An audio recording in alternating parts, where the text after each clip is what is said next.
বাংলাদেশের সর্বোচ্চ মুদ্রা কত টাকা, মানে পয়সা কত টাকা? 5 টাকা। এটা যদি এখন এই ফ্লোরে পরে আওয়াজ হবে নাকি হবে না? কিন্তু এখন প্রশ্ন হচ্ছে আপনার মানিব্যাগ থেকে যদি একটা পয়সা পড়ে আপনিও আওয়াজ শুনবেন, আশেপাশের 10 জন আওয়াজটা শুনতে পারে, বাট একটা 1000 টাকার নোট যদি পড়ে, এখন আপনার কাছে কোনটা দামি, 1000 টাকার নোট নাকি 5 টাকার পয়সা? এখন আপনি কি হবে, নোট অর কয়েন? যদি নোট হতে হয় নিঃশব্দে চলতে হয়, আর নিঃশব্দে চলতে হলে নোটের মতো আওয়াজ ছাড়া দক্ষতা অর্জন করতে হয়।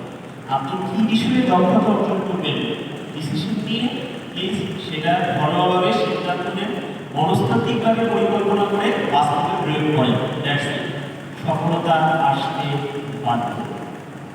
আমরা সবাইকে সফল হতে চাই।